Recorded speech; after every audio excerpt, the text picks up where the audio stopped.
Hey, what's up, everyone? Welcome to the Ninja Warrior podcast. It's been a bit, but tonight we are going to be covering the first two episodes of the ANW 15 semifinals. Yeah, how do we even start this, man? It's like, it's so hard for me to say these because I have some negative opinions about these, the format more specifically. But honestly, these aren't super bad episodes. So you're saying they're decent? Yes! Nothing more than that, though. That's the best compliment you can give. Yes! It is the best compliment I can give on this one. Oh, God. Yeah, we've hinted at it in the past, but if we're going to talk about these semifinals episode, I think we're going to start off with probably the worst part about them, the fact that they are a waste. I feel like this is a little too much. Honestly, this just comes down to the fact that these course designs suck for wasting format. And honestly, it also comes down to the fact that this is really shoving it down our throats. And by the way, we ain't done yet because it's also in stage 2. Yeah, we're gonna bitch about that later, though. We don't need to bitch about it now, but we're going to be bitching about it because wasting does not belong in Vegas, guys. It doesn't. But, we're getting ahead of ourselves. In these semifinals courses, the entire format is just a wasting format. And you'd think this would be interesting, but this just means I think we saw maybe one non-safety pass waste be close in the entirety of all 4 semifinals episodes. Yeah, that is absolutely correct. Seriously, these aren't wastes. I think we'll talk more about that next week because the next episode, the third and fourth rounds have a lot of examples we can bring up in supporting this argument that these aren't much of a waste. But if we just want to talk about these first 2 weeks, the majority of the time everyone just falls somewhere else on the course. Yeah, real quick, the obstacles here were basically the same from the qualifying one-offs. So we had home run as the first obstacle. We had swing forward. We had swing forward. We had swing forward, beehive, hopscotch, and then slingshot. And then a rope climb at the end. I will say this. I am okay with a couple of these obstacles, like the flying shelf grab and swing forward. I think that's a decent obstacle to put here, along with beehive somewhat. But I really just don't think slingshot is a good idea. Yeah, no. The majority of these ones end on slingshot. Both are competitors failing there or one failing there. And if they don't, then one just doesn't make it. Seriously, I think these obstacles were too hard. They didn't really know how to make a speed-oriented course anymore. Yeah, I think that's the main problem with these. If you go back to Ninja vs. Ninja, and of course, I know we're drawing a comparison to a way better show, but Ninja vs. Ninja, the strength of that show was the fact that the courses did intercept each other, like the crisscross wing toss. Not every obstacle was just 2 against each other, and those actually felt like races. Like the majority of the time, you can wait for the other competitor. There were chances for comebacks because slingshot was so hard. Again, the majority of the time, the other one fell, so the other one could just wait and then take the slow and easy route. It really was annoying, and the only close races were the safety pass races. Yeah, that's the disappointing part of these. I think we had one close race here in episode 1, actually close, that actually had both competitors get to the buzzer very close to each other. And then we have a couple more in episodes 3 and 4, but I don't remember one in episode 2 at the moment. Although, when we go over it, I guess we'll find out. Yeah, that's in general here. And honestly, at least Ninja Jr. had fast races. Honestly, these obstacles are too hard for a racing format. I'm not saying I don't like the majority of these obstacles. I think I'm okay with some of them, but just slingshot. This was not a good choice for a racing format. Who thought of this? No. Honestly, these obstacles should be quick and easy to complete. Swing forward and beehive. I think those are great choices, decent choices.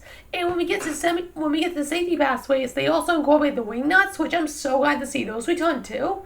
I think those are good choices, and sideways isn't all that bad either, especially since it proved to be difficult in Ninja Junior. Yeah, sideways has a lot of perfection to it, so if you want to do it speedy, then that's a difficult obstacle to do so. But unfortunately speaking, again, slingshot is not a good choice, and it's there every single one. Like, every single one. Yeah, it's in every single episode. There's no difference. The only and safety pass races do have different obstacles, but we'll get there when we get there. And speaking of which, how are we going to be covering this? Because we are covering 2 rounds this time.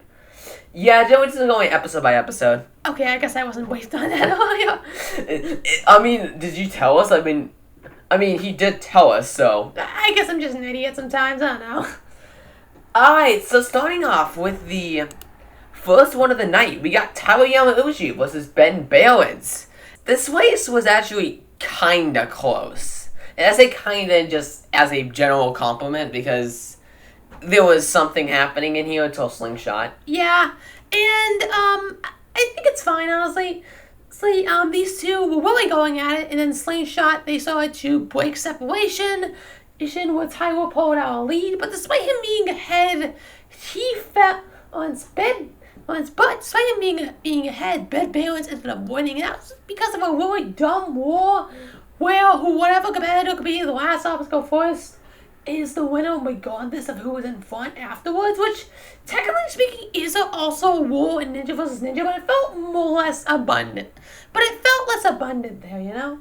Yeah, it didn't feel like you could rest on those courses, where here you definitely could. There wasn't much sense of the other racer in majority of these races. Like, again, the safety pass races are the only races that are worth a damn. These other races, they don't mean much in the grand scheme of things, and that is really abundant going into the semifinals 3 and 4, but there are some examples of that too that we'll go over as we keep on going. Yeah, real quickly, the winner was Ben Balance, as we mentioned, because Tyler fell on Slingshot, and so did Ben, but we weren't going up for it. Yeah, let's just move on. The second matchup was between Maddie Howard and Amy Tibbetts-Wotan, who had a segment about them being best friends, and it was nothing. Yeah, no, I got nothing on it. The winner was Maddie Howard, as both fell on Slingshot once again, but Amy fell once, and Maddie finished the last obstacle first, so she won. Yeah, and I guess we never noted this one either. The fact that Taylor Green was the only woman to hit a buzzer this season in the qualifiers. Oh yeah, right. We completely did not bring that up, but yeah, it's kind of random actually. Yeah, I mean Taylor Green. We will see that in the next episode. I think she's in the next episode. Yeah, I think we should talk about it then, but you have a good point. Like, Maddie Howard became really close in the qualifiers to getting a buzzer. He should totally could have got one. Yeah, but anyway, after that we had Mike Salensi versus Chris DeGangi. Yeah, I'll be honest, this is one of the more fun segments and races as a whole. Yeah, actually, this one actually was not super close, but it was still like pretty cool. But it was still pretty cool. I liked the segment the two had where they were just talking about how they're very competitive and they're best friends and whatnot. I think the thing I want to talk about was LeBlanc. Oh, just divulge the topic completely. What else are we going to talk about the fact that LeBlanc isn't competing this season? Okay, fail. Okay, LeBlanc isn't competing this season for an undiscerned reason. Yeah, they don't give us a reason. Even Ninja Wiki just said, nah, I don't know. Yeah, that's for a lot of these ninjas. A lot of people just aren't competing each other. Like Adam Whale isn't competing this year for some reason. God, I don't know why my voice got so high pitched though. It was just like so loud. You just do how to cover your ears. I mean, not physically, but yeah. Okay. That aside, yeah, Adam Whale isn't competing this year. There's a lot of others, like Michael Torres, for example. Like, there's just a lot of ninjas that are not competing this year, which is pretty sad, honestly. Yeah, when you really think about it. But focusing on this race, Mike Scolensi and Chris DeGangi. Mike Scolensi ended up being the winner, with Chris DeGangi falling on Slingshot, which was pretty unfortunate. Meaning Mike Scolensi got the win. Yeah, after that we had Caden Lepsack versus Glenn Albright, which was apparently commentated by WWE star Baron Corbin? Any notes about that? Yeah, no, I could barely even hear what he was even saying. Okay, pointless, got it. Well, yeah, this race was a blowout. Like, literally nothing, nope. Yeah, Glenn fell on hopscotch and Caden destroyed him from there, so... Yeah, Caden did move on to the safety pass match episode. We're going to be talking about him later. After that, we had a fast-forward segment featuring Cam, Bob Garner, and Tatsumi Yamada going against each other, with this being an easy one for Cam as Tatsumi Umi fell on hopscotch. After that, we had Maggie Owen versus Violet Capos in that same fast-forward segment. Yeah, we had both competitors fall on slingshot. However, Maggie ended up coming away with the win, and getting on that, and coming away with the win. And then we had Ruby Yoi and Bailey Boyd. Yeah, Bailey ended up getting a kind of a drowned out segment of him being a foster child and him and his three brothers just being single out from parent to parent for being reunited with their actual mother. I guess it was a fun enough story, but it isn't much of anything. I don't think I have any notes. This was kind of close with the two of them. I was with Wu Yoi falling on hopscotch and Bailey Boyd making it past them, agreeing the course later, so he ended up moving on. And then we had Emily Keener versus Wiley Porter, two rookies. Yeah, this was actually kind of interesting. They had a segment about them being best friends and being competitors in high school track. However, this race was somewhat close, with the two of them being neck and neck up until hopscotch, where Emily ended up falling. Yeah, quite unfortunate, but that's really the gist of it. Yeah, so after that we had Max Feinberg and Brian Beckstrand in a fast-forward segment. Yeah, this one was pretty much a blowout from the start, unfortunately, where Max Feinberg ran way ahead of Brian, who ended up falling on slingshot, and Max ended up completing the course. Yeah, nothing else to really know. It's kind of unfortunate that Brian ended up going out like this, but it was kind of expected. Yeah. Then we had his son Kai Beckstrand versus James Wilson, and we got another blowout here, where Kai ended up being the fastest time of the night and was in the safety pass matchup alongside Caden Lepsek. Yeah, this was obviously a blowout, honestly. Like, Kai made this course look so easy, man. Like, goddamn. Yeah, he was able to speed through slingshot along and both hopscotch and slingshot really fast, and honestly, it just made this course look like nothing. Yeah. After that, we had Scott Balance and Derek Pavoni. We'll hear they were making a big deal about how Scott Balance and Ben Balance will be the first father-son duo in Vegas, and that's fine and everything, but they really don't shut up about it. Yeah, this is kind of annoying. I will agree. It definitely is. But the winner was Scott, so Ninja History was made. I mean, technically speaking, this is fine. Like, this is technically still history, but, like, it still feels wrong in not being a 10-obstacle course. Yeah, they do bring these up later on. They count these as semifinals courses, whether they're not the same as any other semifinals courses before it. Particularly in the third and fourth episodes, so I have a couple of mentions that kind of swing it over the line that we'll talk about then. And you notice that, like, a lot, and we'll talk about it then, but honestly, still, like it's still apparent enough to mention. Yeah. Yeah, it's just kind of a thing. But anyway, after that we had Hans Hurt and Jocelyn Turner. Yeah, this race, I don't even remember. I mean, it was fast-forwarded, to be completely fair. Yeah, but it was a nothing race with Jocelyn, John? There's not an S in there, dude. I was saying Jocelyn this whole time, but it's, I got nothing.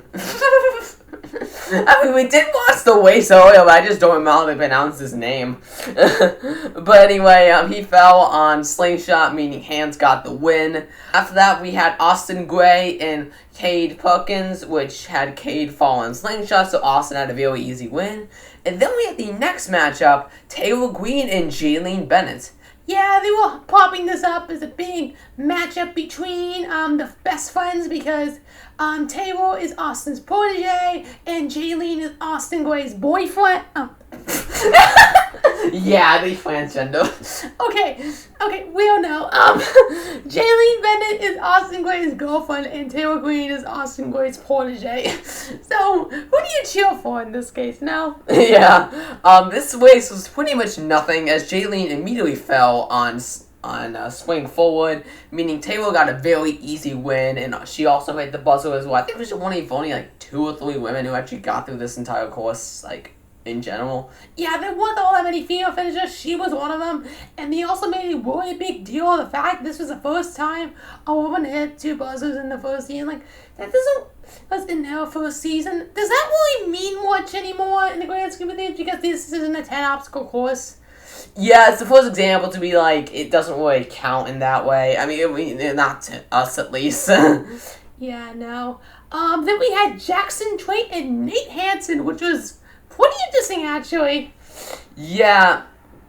This race was pretty neck and neck until Slingshot, where Jackson Twait took a lead after Nate got a very uneven on one of. It got very uneven to the point where he had one bungee holding up both sides. That left him kind of stuck, where Jackson Twait just cruised to a victory, hitting the buzzer, and yeah. Nate did end up moving on as one of the top 2 non-finishers. I guess we didn't mention this either, but Tyler Yamuji was the other spot in that top 2.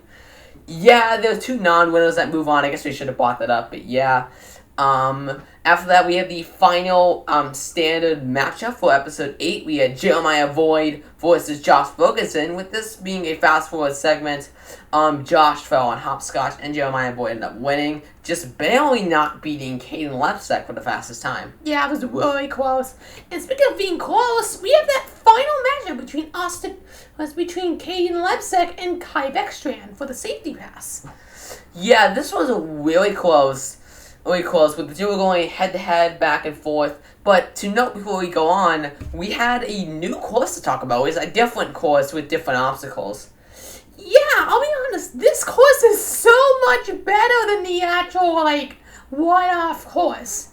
Yeah, as we mentioned earlier, it has the wing nuts in there. It has the wing nuts in there. It also included sideways and then a much superior spin hop. To note, I actually got to talk about this as well to Jay Lachey as well.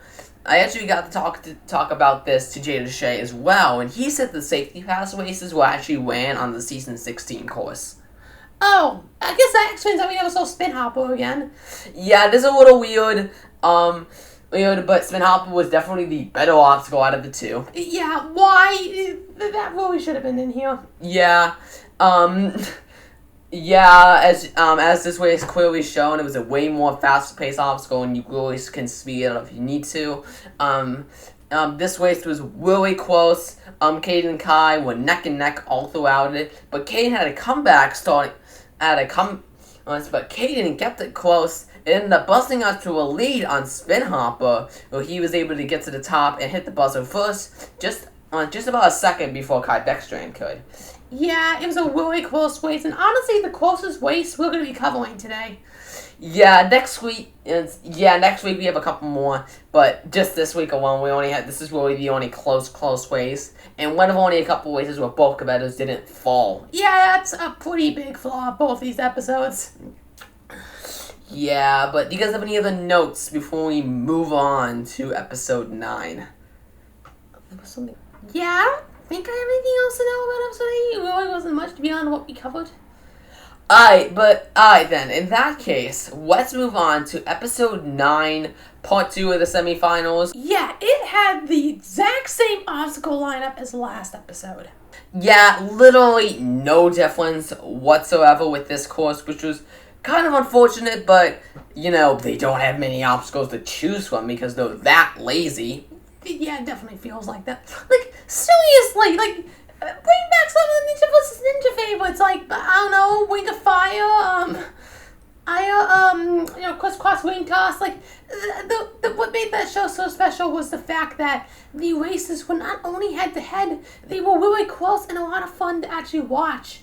There's maybe 2 in this entire thing, and those are both safety pass races. Yeah, these races aren't intense, people. Like no matter how much you want to place it, like the majority of these races are very slow paced full races. Yeah, yeah, I don't have anything more to say. I thought I had something, but I didn't. It just like came out of your head. I guess, I don't know. Alright, if that's the case, we'll be moving on to the first ones of the episode, which, the first race of the episode, which was Luke Dillon and Ramses Valdez, which was probably one of the more weirder matchups we had this week. Yeah, because the two of them just had this segment of going on all the fact that they have the same hairstyle. It wasn't much of anything. Luke Dillon is like completing the course, and Ramses fell on slingshot. After that, we had Casey Rothschild and Taylor Johnson. Kind of more of a shock as Casey Rothschild, the big known veteran in this matchup, fell on hopscotch. Yeah, honestly, I was expecting Casey to move on, but Taylor Johnson ended up with the win, falling on slingshot, but getting there. But obviously getting past hopscotch where Casey fell. After that, we had a fast forward segment between Sean Bryan and John Uga. Yeah, this one was pretty much a blowout where we had John Uga fall on Beehive and Sean Bryan make it all the way to a slingshot. But due to the possibility of an injury, Bryan had to bow out. Pretty unfortunate, especially if John Uga fell before that, then Sean would have had to DQ himself. Yeah, it would be really unfortunate if that was the case, but thankfully Bryan's still moving on. Hope he ends up okay, whatever was going on with him. Yeah. I think it was just a feel thing. That's all they said it was, so we'll go with it. Yeah, after that we had Matt Domingo and Abraham Hayek, a matchup that I don't really remember all that much. Yeah, no, this is basically just going up Ninja Wiki, where we had Abraham fell on Beehive and Matt Domingo come away with the win. So I didn't have a slow one for Matt Domingo, because Matt Domingo, his motto is every course is a speed course, despite the fact that he had one of the slower times today. Yeah, a little surprising, I would admit that. After that, we had James McGrath and Evan Baum and Jen. This was obviously a pretty stacked matchup for Evan. Yeah, Evan's a Wookiee and a lot smaller than McGrath, so they were really trying to prop him up as being the beast, but James had a really easy win as he was able to get through the course really fast, ended up getting a buzzer, and while Evan ended up falling on slingshot. Yeah, really good to see James back in Vegas. I would love to see him complete the jumping spider and go to stage 2. That's probably my biggest hope for McGrath right now. Oh yeah, for sure, because again, he hasn't been to Vegas in a while, and he hasn't completed stage 1 since season 5, was it? Yeah, I think he's long overdue for what we do at this point. Yeah, so I would love to see McGrath get a good spot in Vegas, at least get revenge on the jumping spider, but definitely, be able to move on. But definitely be able to move on to stage 2 when we get there. After that, we had a fast-forward segment featuring Noah Munier and Nate Taggart. Yeah, this was a pretty one-note race as Noah ended up winning and completing the course while Nate fell on Beehive. But after that, we had the next women's matchup, which featured Addie Herman and Brittany Durant. Yeah, the interesting thing about this one was the fact that they said that Addie Herman had never hit a buzzer before, but she actually hit one in the women's competition earlier this season. Yeah, you guys could have brought that up. It counts as a buzzer. Yeah, I'd say it's still a stage 1 buzzer. I mean, even if it's like not technically stage 1, it still is like a huge accomplishment. Yeah, even if like there's no time limit or anything, it's still like a huge accomplishment. And so they could have brought that up, but no, they kept on saying this was her first buzzer. She ended up just barely not completing the course, and honestly, in a way that I don't even think I understand. Yeah, she got all the way to the final ball on slingshot, but did not make the dismount. It's really weird to me because she It's really weird to me because she could have easily advanced. She just let Shade off, but instead she tried to use her legs to take a West on top of the bar. Like, it seemed like a really pointless effort where if you just made one Lachey, you'd be hitting a buzzer. Yeah, like, you could take all the West you need after you get off the bar, but, it's not that far away. It's not like stage 3 or something. Yeah, it was just a little weird. After that, we had Jonathan Godbell and Verdale Benson, which was probably the most memorable race of the night. Really? Yeah, I don't know. Just something about this story just got me. I don't know. Yeah, I won, but this is probably the best segment of the night. Vignettes, as the two of them had this vignette about the two of them being, double the size and double the age. They make some comedy out of it. They really make Jonathan seem like the underdog to Verdale, even if Jonathan has definitely more experience, has definitely gotten farther than Verdale at one point in time. But it was still kind of close. Verdale eventually fell on hopscotch, unfortunately, and Jonathan Godbell got a buzzer. And that's about it to note about that. I mean, as you guys can probably tell, this episode wasn't really all that good, but with that being the most notable waste, but I think it was just notable because of its segment. Yeah, but after that we had Kevin Rodriguez and Austin Barron. Yeah, I got nothing on this one. Any notes, guys? No. Just straight up no. Yeah, this one wasn't really much of anything. It was in a fast forward, so I guess that makes sense. Austin fell on spring forward, and Kevin completed the course, getting the win. After that, we had the next shown WAP matchup, that being Emily Gardner and Michelle Wonky. Honestly, one of the bigger disappointments. Yeah, there were a lot of this time around. But specifically for this matchup, they had a kind of shoved together segment with Emily and Michelle. Emily and Michelle just having to talk at the fact that Emily was Emily is just old enough to babysit Michelle's kid. It's a little weird. Yeah, this was unfortunate Michelle's exit for the season, as she ended up falling on hopscotch. However, Emily did too. Well, with Emily doing so as well, but she ended up getting there faster, so she got the win. Yeah, kind of disappointed to see Michelle go out that way, because Emily ended up moving on, but still, I'm okay with the rookie. We'll see how she does in Vegas. Yeah, after that, we have Najee Richardson and Mazaya Andre. Another one of these, Ninja Titans versus rookies, and honestly, it wasn't really much of anything. Yeah, I know. Najee had a very blowout win. Mazaya eventually fell on hopscotch, and Najee surprisingly not fell on slingshot.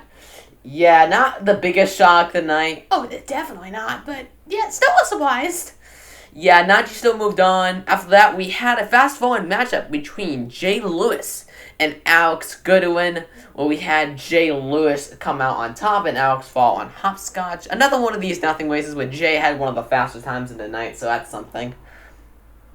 Yeah, after that, we had probably the biggest shock of the night, that being Josiah Papel and Jamie Wan, where Jamie Wan fell on Beehive. Wow, dude. Yeah, Juan's one of my favorite ninjas, so it was pretty surprising to me. I guess this is just a stroke of bad luck for Juan. Yeah, we kind of just ignored this season. It doesn't exist for Juan, yeah. Hopefully he does better next season, but it's really unfortunate. Josiah Papel ended up coming away with the fastest time of the night, so he was in the safety pass matchup, so we saw him later. After that, we had the final female matchup between Abby Clark and Rachel DeGuts. These two being both Jersey girls. Yeah, because this was pretty close up to hopscotch, where Abby ended up unfortunately falling, but Rachel ended up becoming the second female to complete the semifinals course here. Yeah, so again, really impressive one from Abby. From Rachel. Unfortunately, that Abby won't be going back to Vegas, as she got the second farthest at any woman last season. But I think Rachel has the skills where she could maybe fall on stage 1. Who knows? Yeah, we'll have to see on that one. After that, we had the another fast forward segment featuring Evan Andrews and the Godfather David Campbell. This was a complete blowout for Evan, who completed the course in 1:17. However, David Campbell. Interesting for David Campbell is he actually completed the course as well, meaning he was the top non-finisher. Yeah, he was one of the few people to complete the course and not be a winner. So, yeah, that's really good to see Godfather return to Vegas. Yeah, definitely. It's always good to see Campbell. After that, we had probably the biggest shock of the night. Not really as shocking as Jamie Wan because it's not the exit we would be expecting, but we had Joe Molosky and Noah Jones. Kind of an interesting segment between these two, honestly.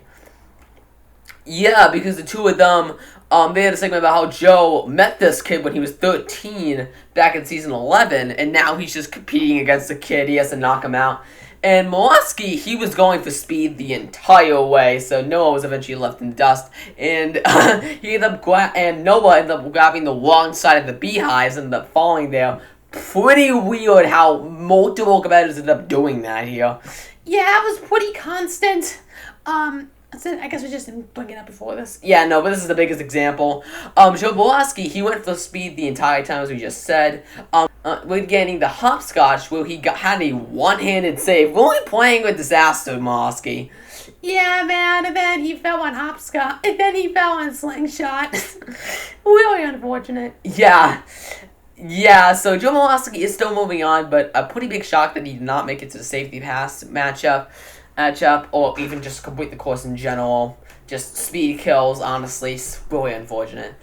Yeah, the final thing to bring up is the safety pass matchup between Josiah Papel and Noah Munier. A very big disappointment with how much build-up this race had.